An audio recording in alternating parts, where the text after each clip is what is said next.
Ina Podcast.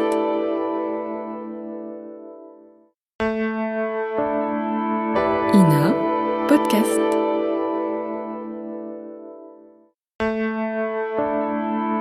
Ina Podcast.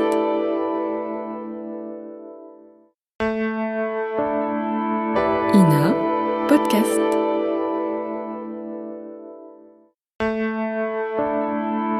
Ina Podcast.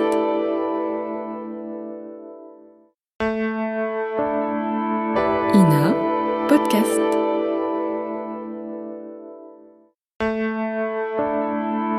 Ina Podcast.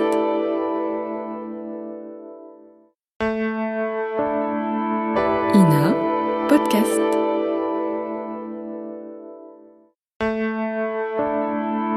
Ina Podcast.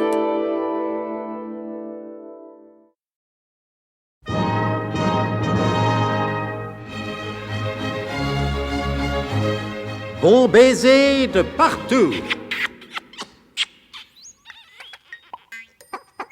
Une émission secrète de...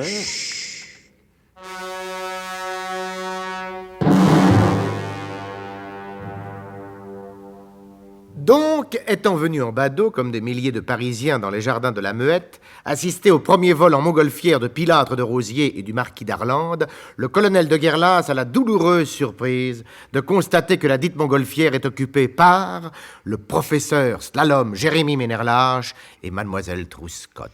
Dites-moi, vous m'en voudrez beaucoup si j'interviens, José? Oui. Non, enfin, ça dépend, pour dire quoi? Eh bien, pour préciser que la scène se passe le 21 novembre 1783. Oui, Hein? oui, vous avez raison. Ça peut être utile à ceux qui, par distraction, ont oublié que nos héros ont été victimes des facéties du rayon à démonter le temps. Ouais. Oui.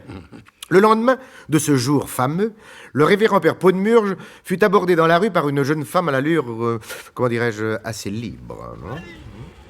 Alors, mon bel abbé, mon petit fragonnard de rêve, on se promène? Passez votre chemin, ma fille. Et ta sœur? Passez votre chemin, ma sœur, si vous préférez. J'ai peut-être des choses intéressantes, tata. La chair est triste, hélas, et j'ai lu tous les livres. Saints, bien entendu. Le professeur slalom Jérémy Ménherlache, ça t'intéresse pas? Si fait, ma fille, si fait. Je pense bien, ma sœur. Ah, vous êtes bien tous les mêmes. Dieu nous préserve des jugements téméraires, et ce n'est pas moi qui me permettrai de blâmer mes Ah, confrères. t'es vraiment bien, comme on me l'avait dit. Heureux de ne pas vous décevoir, ma fille. Voyons, que vouliez-vous me dire, ma sœur? La souris qui crèche avec le professeur voudrait vous causer. Selon l'iconographie traditionnelle, la crèche n'est peuplée que d'un âne et d'un bœuf. Il n'y a point place pour une souris, ou du moins, les évangiles n'en parlent pas. La souris qui a fait le coup de la montgolfière hier après-midi. Entre nous, faut le faire, faut être gonflé. Tu vois toujours pas qui je veux dire. Voyons, vous faites allusion sans doute, ma fille, à la toute dévouée mademoiselle Trouscotte. C'est ça même, t'as mis du temps à sortir ton blage. Je croyais que je m'étais gouré de petits habits de cour. Certes, cet habit est déplaisant. Il faudra que j'en trouve un plus austère. Manon, t'abatte comme ça, mon petit fragonnard. Son petit fragonnard. Non, Seigneur, sois témoin. La souris t'attend dans un quart d'heure devant l'église Saint-Roch. Elle passera en carrosse. C'est là qu'elle porte des livrets de caisse d'épargne. Tu peux pas te gourer. Ciao. Et un quart d'heure plus tard, le révérend père Paudemurge fut au rendez-vous. Il reconnut les laquais à leur livret de caisse d'épargne. C'est fait comment, en fait? Ça dépend. Ah ouais. Il y en a, moi, par exemple, qui n'en voient jamais la couleur. Tu vois. Heureux de vous rencontrer, ma fille. Oh, mais moi aussi, mon père. Comment va le colonel? Mon Dieu, comment voulez-vous qu'il aille après votre exploit? Oh, je suis sûre qu'il va encore s'imaginer des choses qui ne sont pas. Il n'y avait pas besoin d'avoir une imagination particulièrement perverse pour vous voir vous envoler aux côtés du professeur slalom Jérémy Ménherlache. Oh, le professeur m'a arraché aux griffes de mes odieux ravisseurs. Je dois lui en être éternellement reconnaissant. Certes, ma fille, certes. La reconnaissance est un sentiment noble et généreux, mais tout de même... Mais tout de même quoi, mon père? Eh bien, pensez au colonel. Y penser, mais je ne fais que ça, mon père. En crèchant... Non, excusez-moi, je voulais dire en habitant avec le professeur. Oh, mais ce n'est pas moi qui habite chez le professeur, c'est lui qui habite chez moi. La nuance est d'importance. Oui, bien, je ne la saisis pas. Je vous prie de bien vouloir m'en excuser. Le professeur a besoin d'une certaine liberté. Il n'est pas homme à s'attacher à une seule femme. Cette femme fut-elle moi. Alors, il m'a acheté un fort bel hôtel particulier où je tiens un salon littéraire et où lui n'est qu'un autre privilégié. Mademoiselle Trousscott, je vois bien que vous vous êtes laissé entraîner par la perversion de ce siècle et que vous vivez dans l'immoralité la plus complète. Mon père, il faut entre nous mettre les choses au point. Bien souvent, vous m'avez fait remarquer votre double personnalité, l'homme d'église et l'agent du SDUC. Mais je suis en effet l'un et l'autre. Ah, sans que l'un n'oublie tout à fait ce que l'on dit à l'autre. Combien... Comment dois-je vous entendre? Oh, nom de Dieu! Peut-on vivre dans le péché, théologiquement parlant, avant même d'être venu au monde? Il y a le péché originel, mademoiselle Trousscott. Oh, c'est votre réponse qui n'est pas très originale. Je ne comprends pas. Mais au XXe siècle, qui est mon siècle, celui où la Providence m'a fait naître, dans une famille convenable, Dieu merci.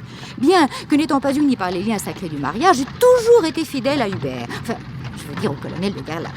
Je ne l'ai trompé qu'une seule fois, et vous savez dans quelles circonstances, puisque c'était sur ordre. Oui. C'est là que j'ai connu le grand vilain méchant voyou. J'ai fait ça pour la France. Ah, le colonel le sait bien. Seulement, au XVIIIe siècle, j'entends qu'on me fiche la paix et qu'on ne me fasse aucun reproche d'aucune sorte. Comme vous y allez, mademoiselle Ah, Trousscott. mais c'est à prendre ou à laisser. Avec son insouciance naturelle et sans réfléchir à la montée des périls, le professeur est très heureux en ce siècle. Personne ne peut le convaincre de fabriquer un biglotron pour faire échec au rayon à démonter le temps. Personne. Sauf moi. Que le colonel cesse de m'importuner de son insupportable jalousie. Ah, c'est justifié en l'occurrence. Ah, justifié peut-être, mais injustifiable. Bel exemple de logique féminine. Mais c'est ainsi. Si l'on en passe par mes conditions, rien ne s'opposera à ce que le biglotron soit prêt en temps voulu. Sinon, après moi, le déluge. Oh. Allez, mon père, je fais confiance à votre esprit de finesse pour expliquer au colonel les choses comme il convient. Bon. J'essaierai, ma fille. Il faut dire qu'en dépit de son habileté proverbiale, les premières tentatives du révérend père ne connurent pas le succès qu'en espérait mademoiselle Trousscott. Par tous les paniers fleuris de célibe à la messe, vous la baillez belle, l'abbé. Mademoiselle Trousscott paraissait très ferme en ses desseins. Le rayon à démonter le temps ne fait rien à l'affaire.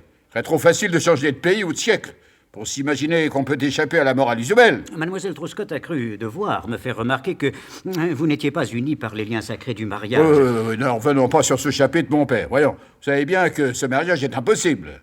Et surtout, dans les circonstances actuelles... L'Église pourrait s'interroger longuement sur la validité d'un mariage contracté en 1783. Ah ouais. Et pourquoi, s'il vous plaît? Mais mon fils, parce qu'il est tout à fait inhabituel pour des hommes du 20e de se marier dans le 18e. Alors, selon vous, ce mariage ne serait pas valide? Saint Ignace m'en préserve, on pourrait longuement en discuter. Donc, vous approuvez la position de mademoiselle Trousscott. Tout ce qui se passe en siècle n'a aucune conséquence concernant l'autre, c'est du propre. Ah non, ce n'est pas ce que j'ai dit, mon colonel. Mais vous, le gardien de la morale et des bonnes mœurs, vous êtes trop pas à excuser les turpitudes de mademoiselle Trousscott sous prétexte que nous vivons momentanément dans un autre siècle.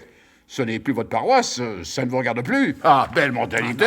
Permettez, mon fils, permettez que je cesse de vous appeler mon fils pour vous appeler mon colonel. Vous pouvez bien m'appeler comme il vous plaira. Et pour continuer à débiter de telles sornettes... Je pense au SDUC, mon colonel. Et moi? Il pense pas, peut-être? Non, mon colonel. Très respectueusement et très fermement, je vous dis non, mon colonel. Vous pensez à mademoiselle Trousscott. Vous ne vous souciez que des liens très éphémères de la chair et d'une certaine complicité plus ou moins à voir. Mais dites donc, si ça continue, ce sera moi qui devrais faire amende honorable. Ah ben celle-là, c'est la meilleure. Quoique, ouais, en y réfléchissant bien, vous avez peut-être raison, mon père. Et dans la vie, c'est toujours au cocu à demander pardon.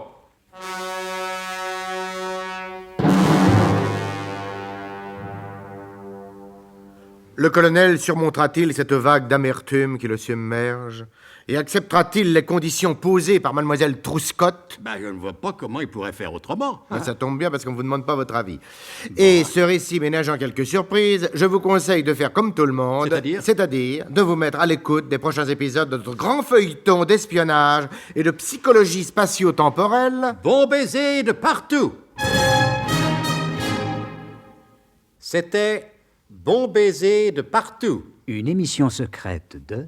Pierre Dac et Louis Rognoni.